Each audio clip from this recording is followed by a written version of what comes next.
السميع العليم من الشيطان اللعين الرجيم بسم الله الرحمن الرحيم الحمد لله رب العالمين والصلاة والسلام على أشرف الأنبياء والمرسلين وخاتم النبيين أبي القاسم محمد وعلى أهل بيته الطيبين الطاهرين المعصومين ولعنة الله على أعدائهم أجمعين أما بعد فقد قال سبحانه تبارك وتعالى في قرآن مجيد والفرقان الحميد وهو أصدق الصادقين وقوله الحق بسم الله الرحمن الرحيم قل إن كنتم تحبون الله فاتبعوني يحببكم الله ويغفر لكم ذنوبكم والله غفور رحيم. عزیزوں،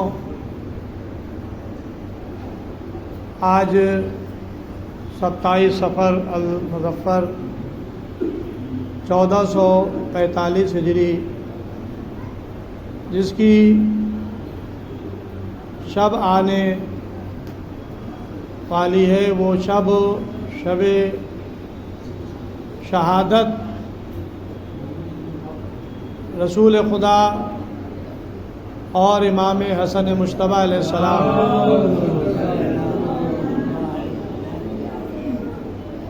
یہ لفظ شہادت جو میں نے استعمال کیا وہ اس لیے استعمال کیا کہ ہمارے 14 معصومین علیہ السلام میں کچھ تلوار کے ذریعے سے قتل کیے گئے، شہید ہوئے، اور کچھ زہر کے ذریعے سے. تلوار کے ذریعے سے مولا کائنات کی شہادت ہوئی اور امام حسین علیہ السلام. اس کے علاوہ باقی 12 معصومین علیہ السلام میں فاطمہ زہرا جو ہیں ان کی بھی شہادت ہوئی، اور ان کی شہادت کی وجہ ضرب خلفاء ہستیوں کا شکستہ ہونا،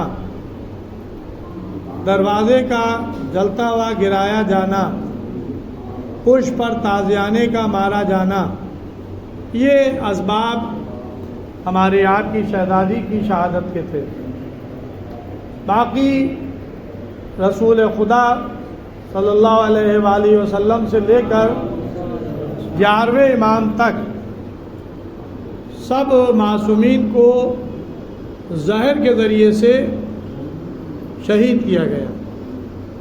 ہو سکتا ہے کہ آپ نے نہ سنا ہو، بہرحال ابھی میں عرض کروں گا، یہ مصائب کی منزل نہیں ہے. میں نے جس آیت کریمہ کو سرنام کلام قرار دیا ہے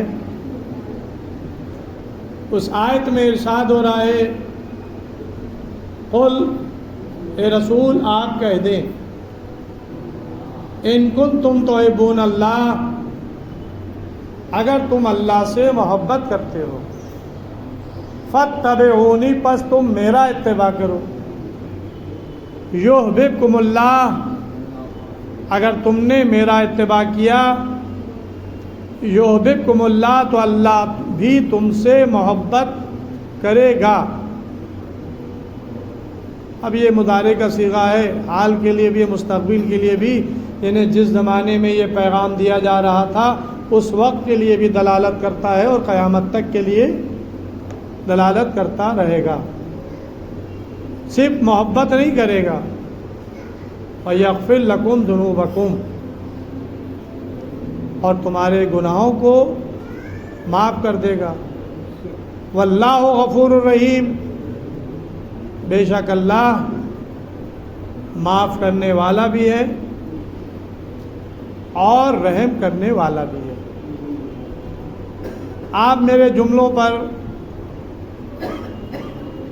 غور کیجئے گا، میں نے قرآن کی آیت پڑھی ہے اور قرآن کی آیت کلام الہی ہے۔ جب کلام الہی سامنے آ جاتا ہے تو پھر کوئی حدیث، کوئی روایت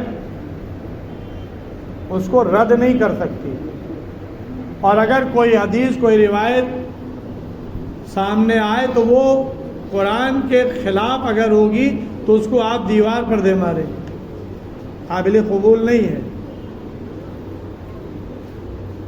اس آیہ کریمہ سے پیغمبر کی عصمت آشکار ہے، پیغمبر کا ہر عیب، ہر نقص سے پاک ہونا ثابت ہے۔ پیغمبر کے کردار میں کوئی لوچ، کوئی کمی، کوئی نقص نہیں ہے۔ اگر کوئی کردار پیغمبر میں نقص ڈھونڈ رہا ہے یا لکھ رہا ہے یا کہہ رہا ہے تو وہ خود داغدار ہوگا۔ کردار رسالت پہ آنچ نہیں آ سکتی کسی کے لکھ دینے سے، کسی کے کہہ دینے سے، چاہے وہ صحیح بخاری ہو، صحیح مسلم، سیاہ ستہ کتابیں کیوں نہ ہو۔ ہمارے لیے صحیح بخاری، صحیح مسلم دلیل نہیں ہے، قرآن دلیل ہے۔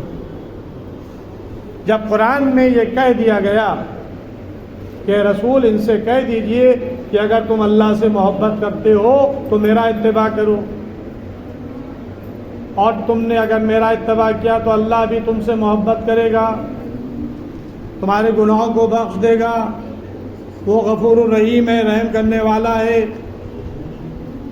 تو اس کا مطلب یہ کہ اللہ جس کی اتباع کروا رہا ہے یا جس کی اتباع کا حکم دے رہا ہے اس کے کردار میں کوئی عیب نہیں ہے، کوئی نقص نہیں ہے۔ اگر کردار رسول میں کوئی عیب ہوتا، کوئی نقص ہوتا تو اللہ پیغمبر کی اتباع کا حکم نہ دیتا۔ صلوات محمد وعلیہ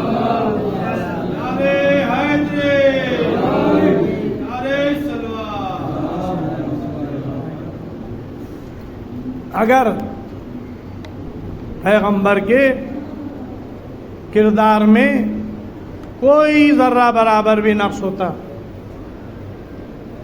تو اللہ ان کے اتباع کے معنی ہے پیروی کرنا، نقش قدم پر چلنا۔ خدا نہ خواستہ کوئی جواری ہو، کوئی شرابی ہو، کوئی جھوٹا ہو، کوئی دغاباز ہو، کوئی مکار ہو، کوئی خیانت کار ہو، یعنی جتنے بھی برائیاں اور عیب ہیں، اگر کسی میں کوئی عیب پایا جاتا ہو،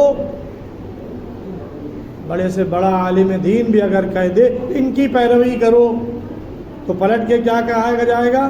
آپ ایسے کی پیروی کا حکم دے رہے ہیں کہ جس کا کردار داغدار ہے، جس کے کردار میں عیب ہے، جس کے کردار میں نقص ہے۔ تو ظاہر ہے کہ ہم دنیا کے کسی ایسے انسان کی پیروی نہیں کرتے جس کے کردار میں نقص اور عیب ہو، نہ کہ رسول۔ تو ظاہر ہے کہ رسول کے کردار میں اگر کوئی نقص ڈھونڈ رہا ہے، نقص تلاش کر رہا ہے، اب ظاہر ہے کہ دامن وقت میں گنجائش نہیں ہے، بس خلاصہ یہ ہے کہ آج جو غیر مسلموں کو کردار پیغمبر کو لے کر کیچڑ اچھالنے کا موقع ملا اور رنگیلا رسول، شیطانی آیات اور تیاگی جیسے پیدا ہوئے، اس کی وجہ یہ تھی کہ ہمارے بڑے بھائیوں کی کتابوں میں کردار پیغمبر کو داغدار کر کے دکھایا گیا ہے،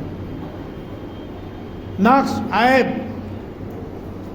ورنہ کوئی رنگیلا رسول معاذ اللہ لکھ دے، شیطانی آیات سلمان رشدی لکھ دے جو واجب القتل، جس کے لیے امام رہبر معظم آیت اللہ خمینی صاحب نے فتویٰ دیا تھا کہ واجب القتل ہے، توہین رسالت کرنے والا ہے،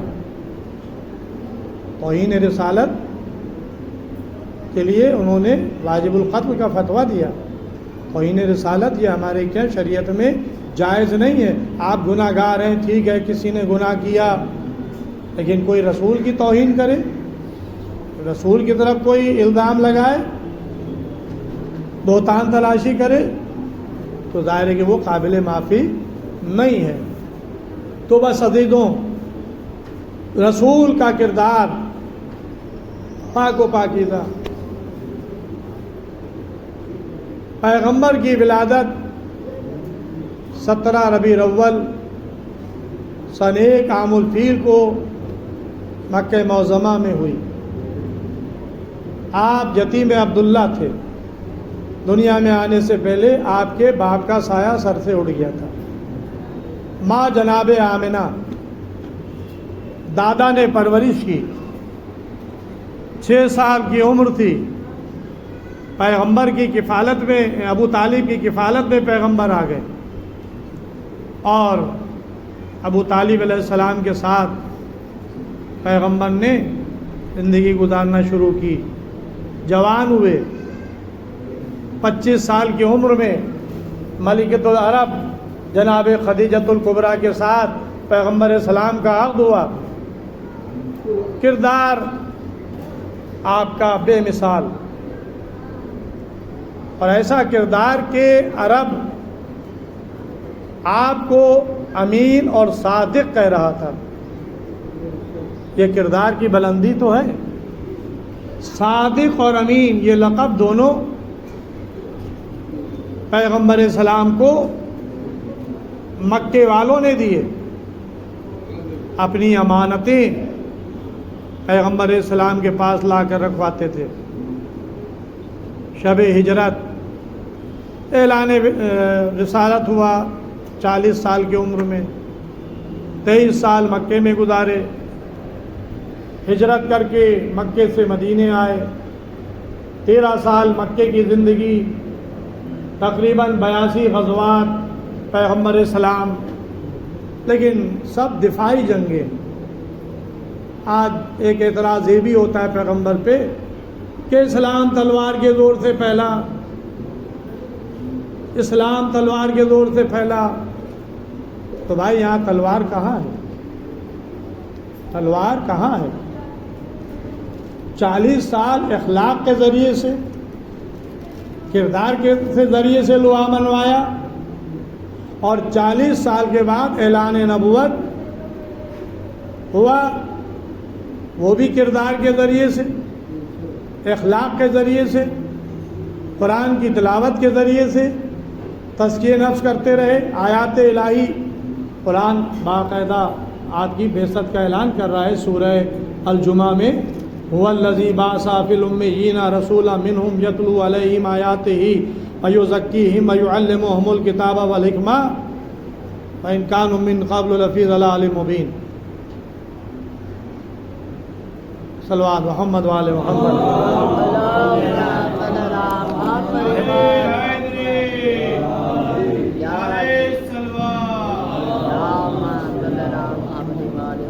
آپ کی بعثت کا اعلان ہو رہا ہے قرآن میں، سورہ جمعہ میں۔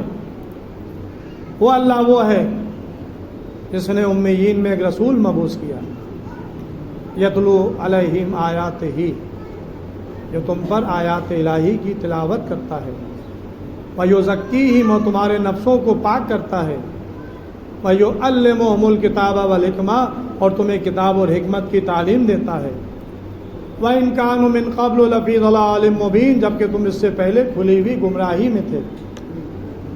یہ ہے کردار پیغمبر قرآن کی روشنی میں۔ اِنَّكَ لَخُلُقٍ عَظِيمٍ، بے شک آپ اخلاق کے عظیم درجے پر فائز ہیں۔ وَمَا أَرْسَلْنَاكَ إِلَّا رَحْمَةً لِّلْعَالَمِينَ، اور ہم نے آپ کو نہیں بھیجا لیکن عالمین کے لیے رحمت بنا کر۔ آپ بشیر ہیں، آپ نذیر ہیں، آپ خاتم الانبیاء ہیں۔ یہ سب کردار پیغمبر، یہ حدیثیں میں نہیں پڑھ رہا ہوں، یہ سب قرآن کی آیتیں ہیں۔ یعنی اللہ پیغمبر کی تعریف میں قرآن کی آیتیں نازل کر رہا ہے۔ اب آپ پیغمبر کو پہچانیں اور سمجھیں تو پیغمبر کے اوپر ایک یہ اعتراض ہوتا ہے کہ آپ نے تلوار کے زور سے اسلام کو پھیلایا، تو بھائی نہ 40 سال پیغمبر کے ہاتھ میں تلوار ہے اور نہ اعلان نبوت کے بعد 13 سال آپ کے ہاتھ میں تلوار ہے۔ ہجرت کے وقت کھچی ہوئی تلواروں کے درمیان سے پیغمبر نکل کے گئے ہیں، تلوار اٹھا کر نہیں گئے ہیں۔ علی علیہ السلام کو اپنے بستر پر سلایا کھچی ہوئی تلواروں میں، قتل کے در پہ تھے مشرکین و کفار مکہ، مدینے آ گئے، آپ نے کوئی جنگ نہیں کی۔